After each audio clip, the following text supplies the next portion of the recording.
Hello, everybody. Welcome back. Change your awareness, change your life, change your perspective. Dr. Michelina here. And what I want to talk to you about today is what is called the core identity model. Now, as you may or may not know, the thing that I'm always working on with people is authentic identity, right? I really believe authentic identity coaching helps everyone lived empowered, right? And that is something that most people don't teach, and it's something most people don't understand. And the identity work is very bad in kind of everywhere I look. It's like, oh, there's gender identity and there's race identity. And it's like, those are not identities, okay? Those are labels that you identify with. And we do that a lot. We identify with labels and say that's who we are. And as someone who deals with identity a lot, core and authentic identities, it's really, really tricky to watch because I'm like, that's not it at all. So this I wanted to talk about from the core identity model comes from uh, I think he's a life coach by the name of Kain Ramsey. And I stumbled upon him back in 2020 through some Udemy classes that I took when I was first becoming a sort of life coach and trying to figure out what's the route that I want to take. And eventually I came into authenticity coaching, authentic identity coaching, leadership when I got my PhD. So the importance of knowing who you are is, I think, one of the fundamental building blocks of a successful, empowered life. And I think everybody should live a successful, empowered life, depending on what their identity is. And this is why people get into their 40s, their 50s, and they have a full-on identity crisis because they've lived a life and they're like, this was not even what I wanted. Why did I do this? And so the identity crises are real. We have full-on identity crisis now. You know, men who think they're women, women who think they're men. It's travesty. So identity work, I think, is going to be coming in more as we kind of progress. But as someone who has been doing identity work now for the last 6+ years, let me just tell you, not knowing who you are or living out of what I call the false identity is the epidemic, and it is real. Okay, so let's look at how to help you distinguish your who from your do, because that's what the core identity model is all about. So when I was coaching authentic identity, personal mastery work, the first thing I would love people to go through is what, right? What roles do you play? Because so often when I ask somebody like, hey, who are you? A connection call, they say things like mother, father. That one's a big one because the minute you become a mother or a father, your whole life changes. And it feels like your whole identity shifts. But actually, you've just taken on a new role, right? Roles are things that you can step into and step out of. And these, and I just put a few down, there's a lot, roles that we play. When we lose them, we don't know who we are anymore, right? This is why we see a lot of soldiers who have a difficult time coming out and transitioning out of military life because it's like, who am I if not a soldier, right? This is one of the things I struggled with when I was a teacher and I identified like as a teacher, and it was like the thing that I was really good at and known for. And then I was no longer a teacher in the societally like acceptable way. And I was like, who am I now? And it's like the same person you've always been, right? There was a life before you were a teacher, and there's a life after you're a teacher. But we'll talk about. So when we look at the what, right, it's kind of like the outermost rung of how people interact with life. And so people get very, very caught up. I dare you to check this out, okay? Go look at people's bios on social media. Go look at their car decals. You will see people identifying as their roles all over the place. They identify with the role they play or like the organization that they're in all the time. I am always seeing people who have like UNC, right? University of North Carolina, Georgia Tech, and it's like, yeah, you haven't been in that school for 40 years. Like, what are you doing? Right? Everybody clings to these kind of roles and identities that are false identities, quite frankly, um, because they don't know what else to cling to. They felt welcome there, they felt belong there, they felt connected there. So now they're that thing. And these are not who you are. Okay. This is what you do. These are roles you play. There is a time, right? And this is just, I know it's hard, but promise you it is effective. There will be a time, potentially in your life, where you are no longer the thing, right? You say, I'm a sister, right? I am in the role of sister. If my siblings passed away tomorrow, I'm no longer a sister, right? Like this is how people really struggle because they're like, oh, I'm a wife. And then they get divorced and they're like, I'm not a wife anymore. Right. So it's a very hard thing when our experience, when our reality has these roles in them and we identify so greatly with them that when they get pulled away, if they get pulled away, we don't know what to do with ourselves. So everybody plays roles. So at the end of this, I have a way for you to kind of go through this, right? I have this little charty. Again, this is not actually mine. What you do, how you do it, and both of those things are not who you are, right? So you can go through what roles you play right now. Are you a mother or father? Are you a son or a daughter? Are you a sister or a brother? Are you a single, only child, right? Those are all things that we identify with. Are you a husband or a wife? Are you a pet owner? Are you the guru of your family? Are you these things, right? You also can be, those are like social, relational dynamics. You also can really identify strongly with your organization or occupation.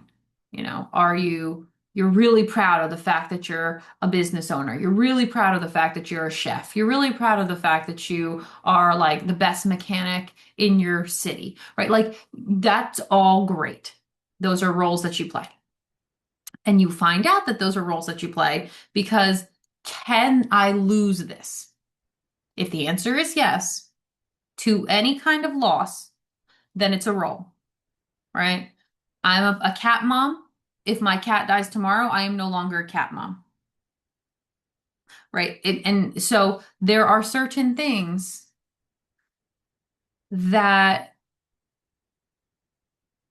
when you identify that as them, you sort of pigeonhole yourself to only act out of that identity. And it's a very narrow sort of way of living. Why? Because once you have these roles that you play, if you play them well or not well, it colors how you see yourself, right? So when I was a teacher, societally like appropriate teacher, right? I taught at a high school and I was really great. I was an excellent teacher. I was an excellent teacher, right? Really great teacher.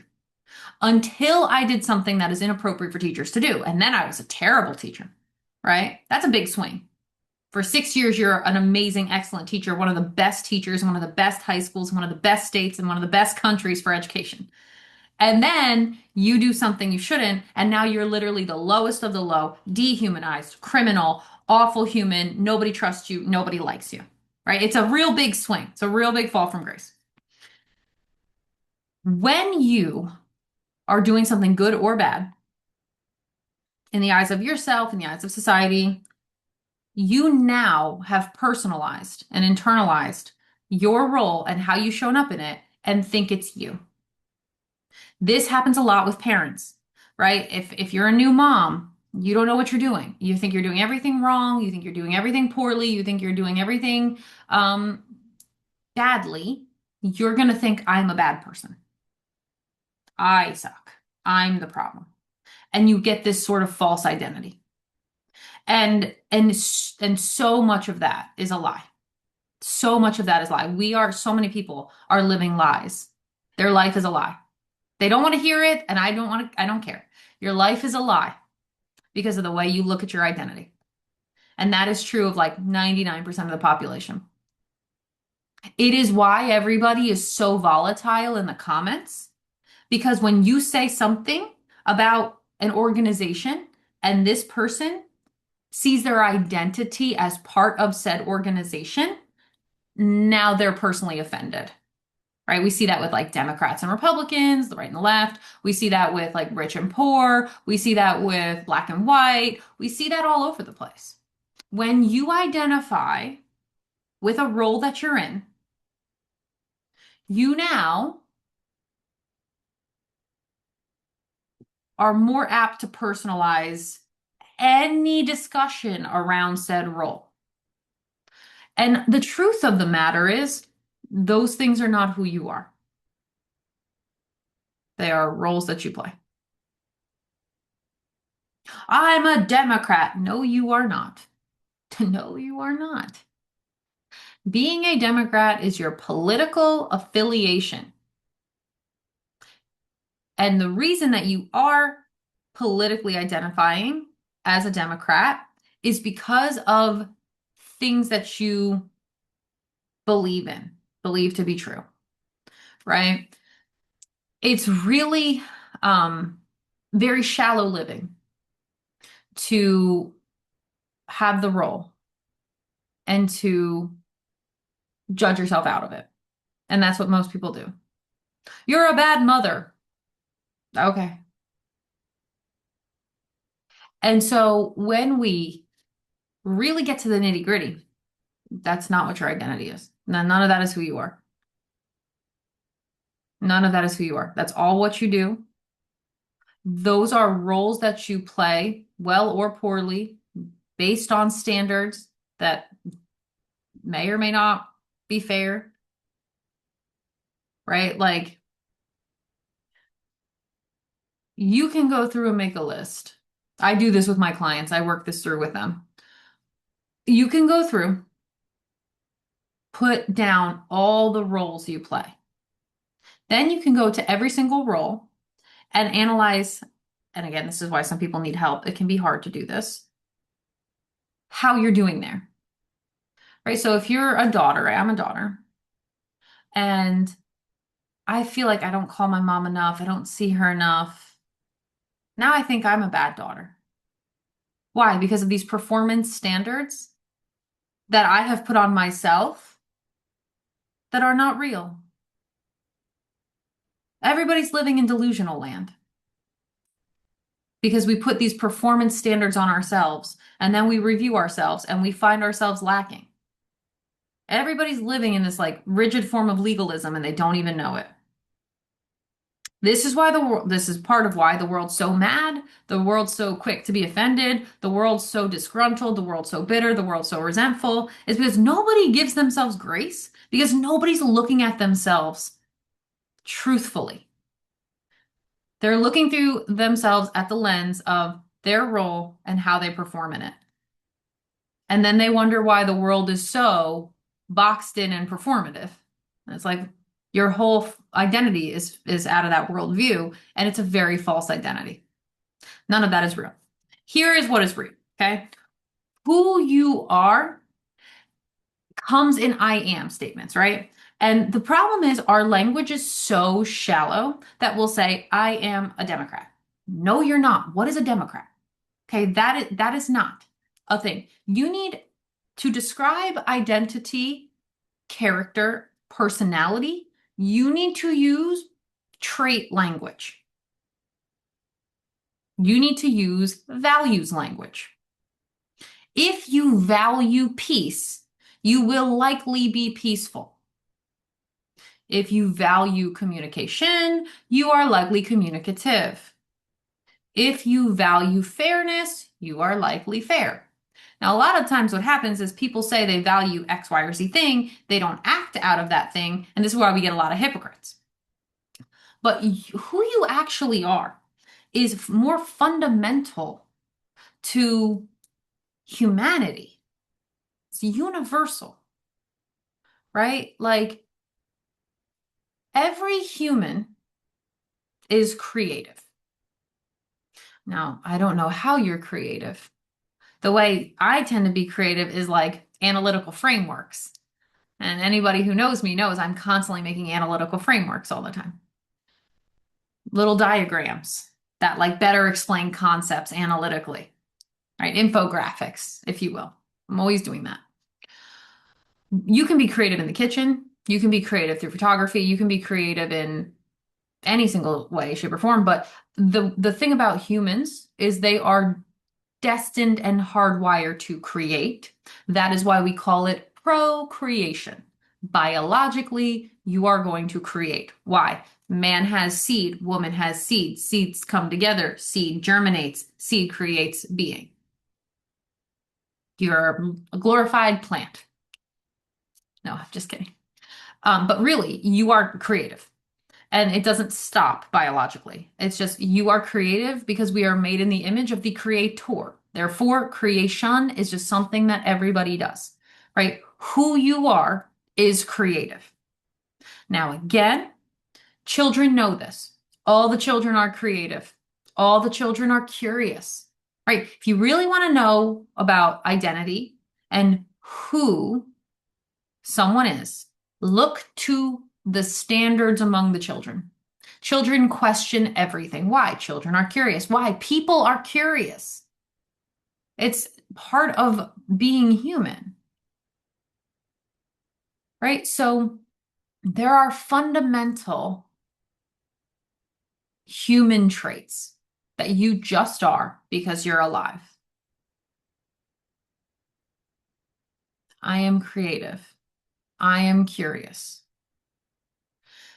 There are other components, though, of your identity that are specific and unique to you, right? This is your energy. This is your essence.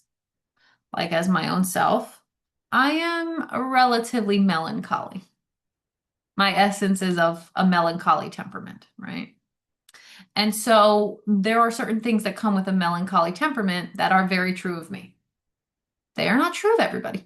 Not everybody's melancholic, right? I have what I'm calling the authentic identity framework coming out that talks about all of this in more depth.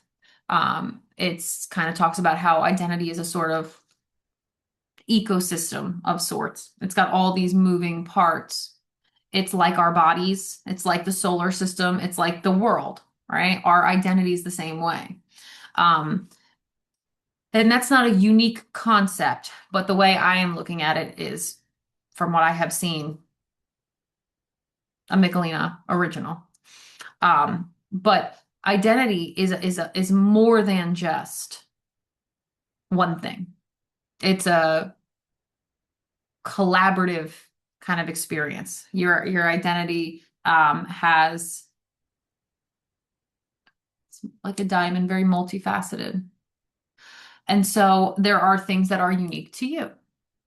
And this is where like personality tests can come in nicely. We've got like, the MBTI is a good one. The four temperament framework is a good one. I don't love the big five. It's not, I don't use it in my practice, but so when I'm working with a client on who they are, specifically authentic identity to them, this is why I have to always do one-on-one work. There are things that are unique to them, right? And then there are values that everybody has. And again, we can have true values and we can have false values, quite frankly. Things that we value because we were told to value it versus things that we value because we actually authentically value them, right? So like there's a lot of things that you are, but they are trait-based things, values-based things. And so a lot of the times your loved ones see this better than you do. So if you don't know who you are at all, you can go to your loved one and say, hey, like, what are the 5 best things about me? And they'll say, oh, you're so smart and you're really fun. And I think you're super insightful. I think you're very clever. right? Like they'll say the things to you and you're just like, oh, you see me like that? Because you don't see yourself clearly. Your perception is warped. Your bias is legitimate. You have a very warped self-perception. I already know this. Everybody has a very imbalanced view of themselves. And it is colored by their environment. It is colored by their traumas. Most people are operating out of a false identity. I say this all the time. And it's very easy for me to see, very easy for me to pick out. Like I do self and story analytical work for a reason. Like it's very easy for me to tell a false identity. It's very easy for me to tell a unaligned existence. It's very easy for me to look at your story and figure out why you're doing what you're doing. That's not anything other than just me knowing well how people's identities are framed. And so if you are someone that takes a lot of pride in your role, you have no idea who you are. If you are somebody who acts one way at home and one way at work, you have no idea who you are. Right. And I have other authentic identity discussion things, but I like the core identity model, again, not mine, because it is a way for you to really just cognitively look at, okay, here's the roles I play. Here's how I think I play them. All of that might be true and important, but it's not relevant because here's who I actually am. Now, here's where roles are important. You can figure out who you are. You can reverse engineer it, sort of. You can figure out who you are because of the roles you naturally slip into, right? If you're a mother and you love being a mother, feels so great for you. You love it. You identify with it. Oh, I'm Jackson's mom. Oh, I'm a boy mom. Oh, I'm this mom. You know, we do this all the time. That means you're really excited, proud, love that role. That's great. Well, what is it in you that makes you love that role? I am nurturing. I am caregiving. I am loving. I am supportive, right? Those are things that naturally mothers are. If you love being a father, I am protective. I am providing, right? I am influential. I am authoritative, right? Those are father things. That's not to say mothers can't be that too. It's just to say that, like, when we do a role well, the components of that role that we do well translate to who we are because we do those things well because we are those things, right? Like, I am intelligent. I am wise. I am growth minded. Well, I very naturally love personal development. I very naturally love academics. I am literary. I very much like to read, right? I'm linguistically intelligent. I like language. I like to communicate. I am communicative, right? Those are things that are true of me. And so if you're saying, I am a blank, that's a role. I am a homeowner. That's a role. I am a Democrat. That's a role.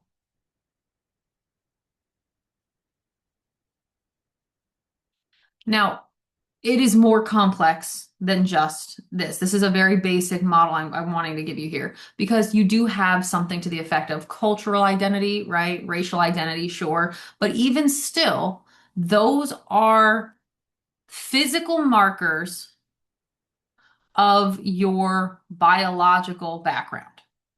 They belong in the physical part of how we show up in this life. Okay. There are multiple components to how we grow physically, mentally, emotionally, intellectually, sexually, socially, financially, spiritually. Those are mine. Other people have other things. Those are my 8, right? Those are what I believe to be true. And those are all the ways we can grow, are all the ways we can be traumatized.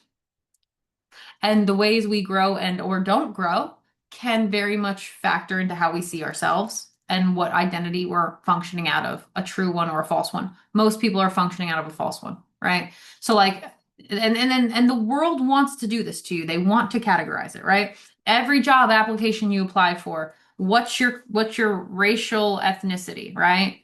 Ultimately, who cares, quite frankly? Who cares if I'm white? Who cares if I'm black? What does that tell you about me? Right? Your identity should tell the world something about you. What does it tell the world that I am white? Nothing, except for my biology comes from European descent. Tells me nothing, tells nobody anything. Right? And so this is why, like, identity is such a mixed bag, and false identity is so much prevalent, more prevalent than true identity. If I say I am a Democrat to someone that doesn't know about democracy or America, and I'm not a Democrat, by the way. I keep using it as an example. I'm not. Um, it means nothing to someone that isn't familiar with what it is to be a Democrat. But I am creative. That means something to everyone universally. Why? Because creativity is universally understood, right? Your identity has a universality to it. Intelligence, universally understood. Honesty, universally understood, right? If someone says to me, like,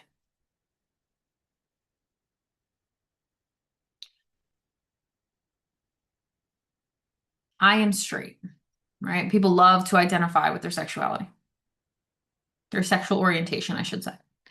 I am straight. What does that tell me about you? What does that tell me about who you are?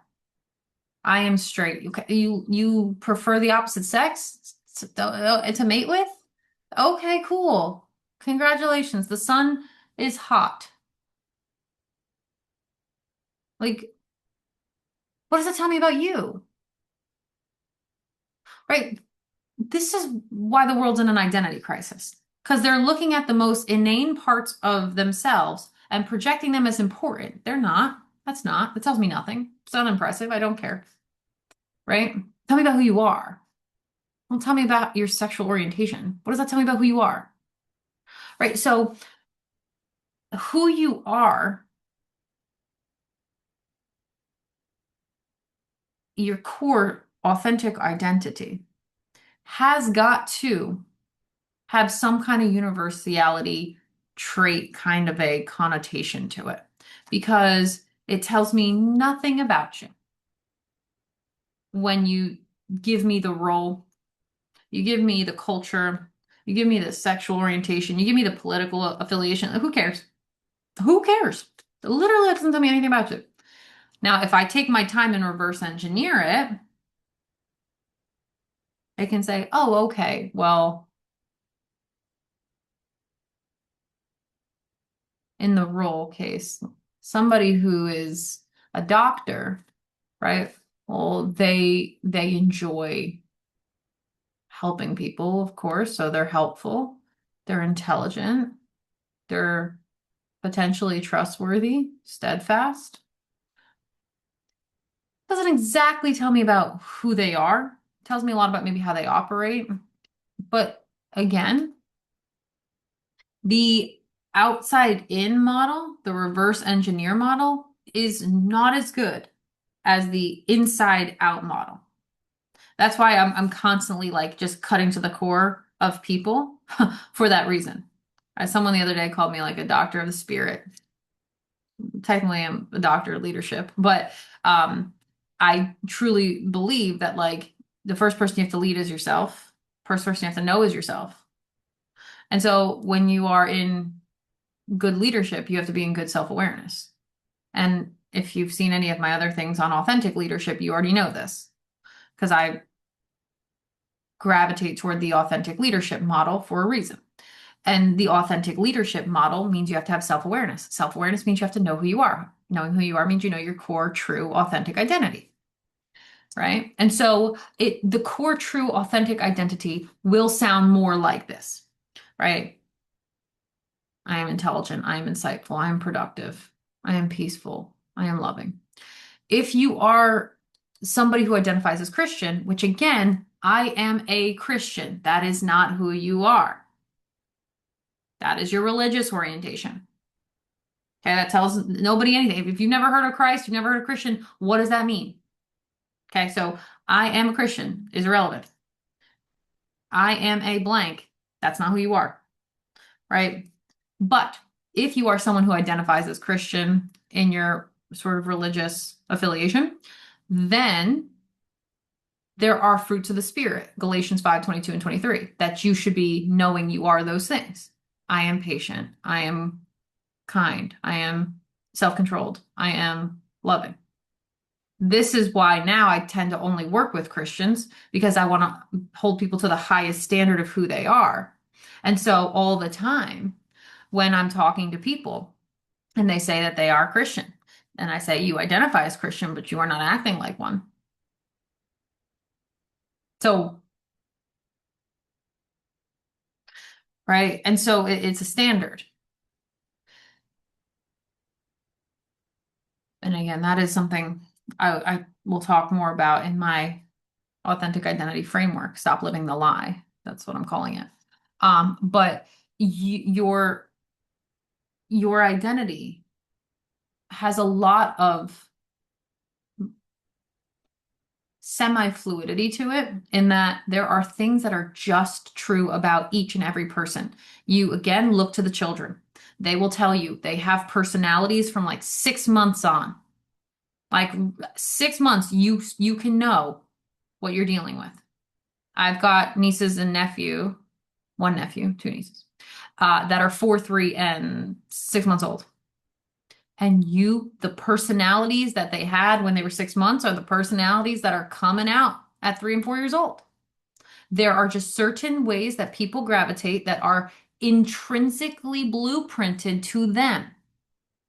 Their spiritual being, their soul being, it's just part of who they are. In the same way that, like, biologically, they're predispositioned to tallness or shortness because it's in them. Right? And so there is a spiritual predisposition. There is an identity that was implanted in you. And it is the job, I think, of the caretaker to foster authentic identity. Why we see so many traumatic things is because the caretakers do not.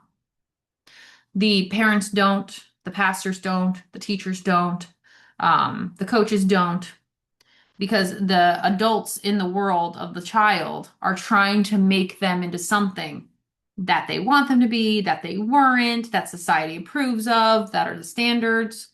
I will say, like, the best thing that my mother ever did was just foster our little authentic selves. There's a good reason why, like, I am a business owner and I love education. I've got a lot of degrees. I have a lot of professional certificates. I teach the Bible. I coach. I like have my own practice. But my siblings are nothing like that. My brother didn't even want to get out of high school. He didn't want to be in school. My sister kind of liked school, but she had other things in mind.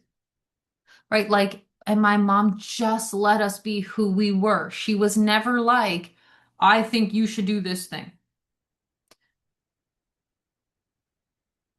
And one of the most important things she always says, like, let my love give you roots so that it could give you wings. Right? This is why I love the sort of seed to tree model, which I've talked about before and I, have had discussions on, where it's like you have to be rooted in the truth of who you are so you can produce fruit aligned with who you were created to be.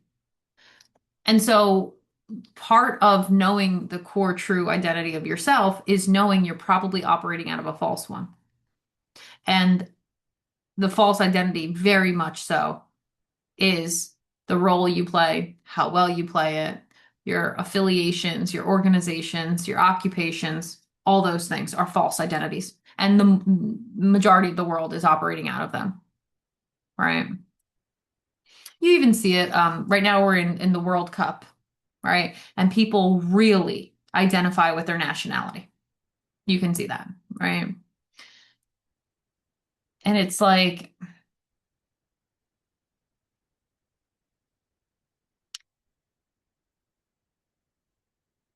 you can do that if you want to, but like, if I say I'm an American, what does that mean? Right? I am an American. I am a blank.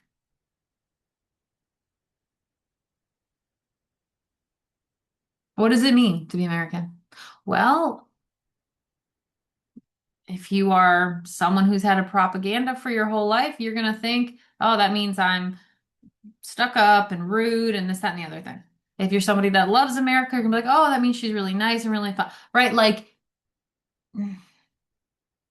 so many of these false identifiers, people put their perception and coloration on. When you say, like, I am loving, people can be like, oh, well, what is loving, you know? But like, it's self-explanatory. Smart is smart, creative is creative, loyal is loyal, right? Like, the things that are inherent value in the self kind of go without explanation. Now, again, I'm not saying like, as far as intelligence is concerned, I think I tend to agree with Gardner that there are multiple intelligences, quite frankly. So can you go more into depth? Yes, of course. And I do. If you go to my mindset series on YouTube, you'll see I go over the intelligences. I think it's really important to know what kind of intelligence you fall into. Why? Because then you get the false identity. If you were measured incorrectly, oh, I'm dumb. No, you're not dumb.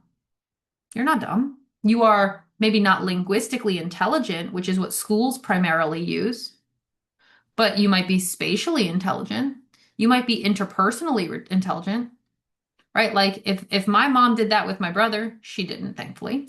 He's musically intelligent. My brother is so musically inclined. His favorite subject in school was band, was music, right? And guess what his profession is? He's a musician. It's not hard math, And so when we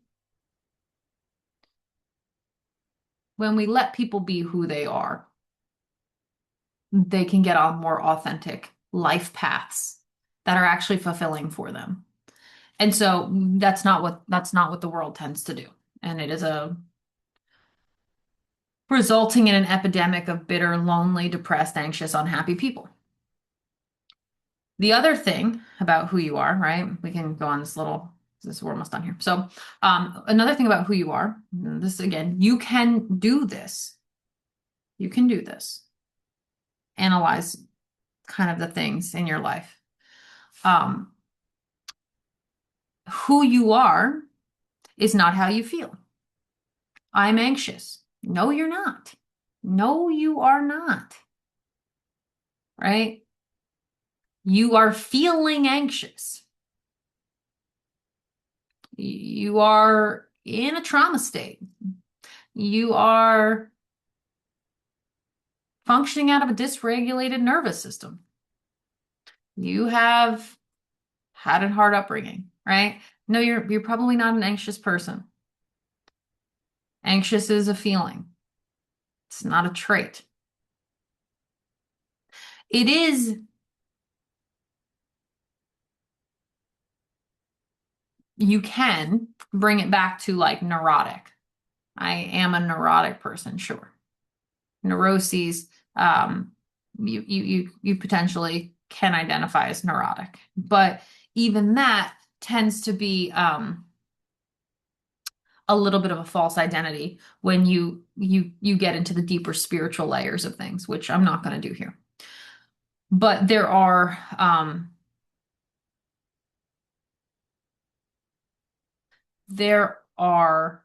low vibrational energies that we call true to ourselves, and they're actually not, right? Like, oh, I'm pessimistic. Your perspective is pessimistic, probably because you're a melancholic type, which means you're a deep feeler, you're a deep thinker. It's okay, right? So I will just say this is like surface level awareness here because for me, the depth of my work is we can spend a lot of time in who. There's a lot of things that make you who you are. Um, there's a lot of things that make you who you are.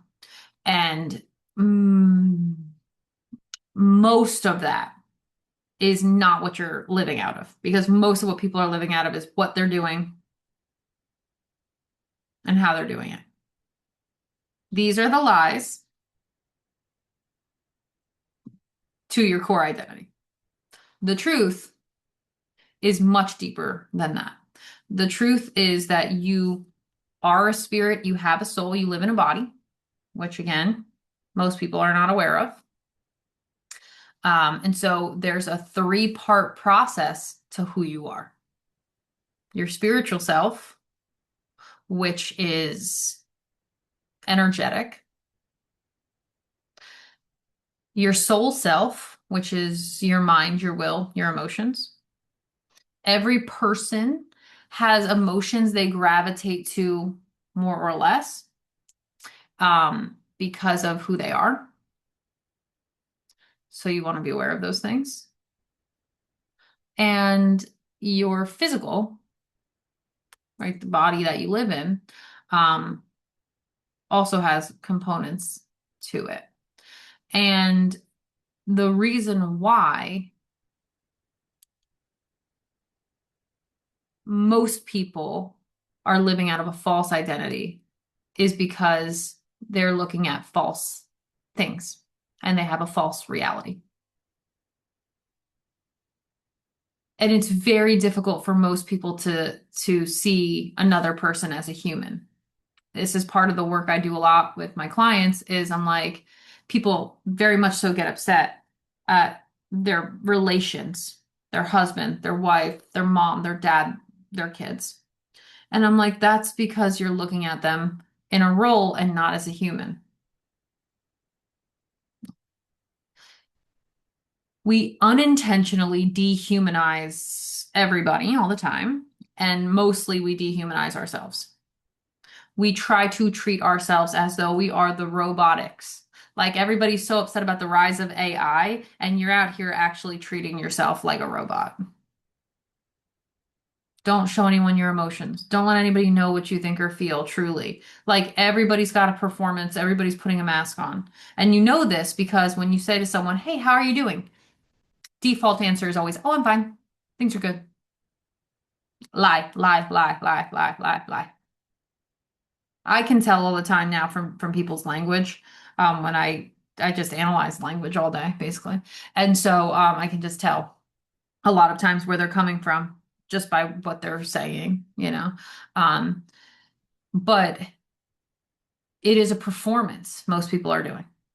Most people are very rarely their true self. And that is because they were never allowed to be. You know, the true self, the authentic self needs space to exist. And when you're younger, the people around you usually don't allow it space. They don't allow you to say what you think. They don't allow you to be who you are because they're so busy trying to teach you right from wrong and how to act and what's acceptable and try to make you be what they want you to be that like they don't just let you. Now, we're coming back to a time where people are shifting away from that, right? They're getting away from let me send my kid to school all day to force them to sit down for 8 hours when kids and life requires movement, right? Like I'll just tell you right now, the systems you send your children and yourselves into are anti-authentic reality. Like, in what reality is it a good idea to sit for 8 hours? The science will tell you it's not. Your body will show you it's not. Like everything will tell you it's not. This is why so many people now are trending toward homeschool. And COVID helped to bring awareness into people that they were living a legitimately false reality. It did. When everything shut down, they were like, what is my life? What am I doing with my life? Why have I been prioritizing things that are not important? All right. So it's a good time. COVID cracked the space open for this kind of stuff. But I mean, I got it all before COVID. So this core identity model is primarily to help you, if you've never really thought about it, think about the false identity you're operating out of, quite frankly, because you more than likely are. And that's a hard thing for people to hear. It's a hard thing for people to hear. But because like if I don't know who I am, then what am I doing here? But every time I ask somebody who are you, they don't know who they are. They don't know how to answer it. And they very often will tell me, "Oh, I'm a mom, I'm a Christian, I'm a teacher, I'm a nurse." And I'm like, "You have told me more than you realize." And we got work to do. And that's great. Because like you should want to know yourself. You should want to come home to yourself. You also, tend to meet the Lord along the way there, but you want to come home to yourself. Because what we do is we outsource the job of knowing ourselves to everybody else. And then we're mad when they don't. It's like, no, no, no. It is your job to know yourself. Nobody's going to know you better than you. Nobody should know you better than you. And most people are so busy looking out, performing, doing the things that they don't spend a lot of time with themselves. There's a good reason why people can't just sit in silence. They have to have the TV on. They have to be, having a substance. They have to be having a chat. They need to be distracting themselves because it's like, how do I just sit with myself? People don't know how to do it. And it is a process. And so this is just part, right? This is just part of it. And if you are interested in authentic identity work, then shoot me a DM, check out selfandstoryanalyst.com, check out my linked tree. All these things are linked everywhere.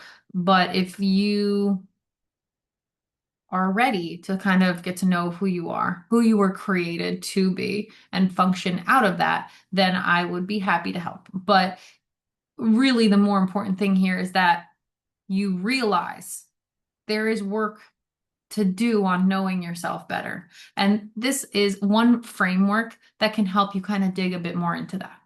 And so, I hope that that is helpful for you. Hope that you enjoy this lecture. I will be bringing you more here. If you need me, just find me on my socials, and I will see you on the next video.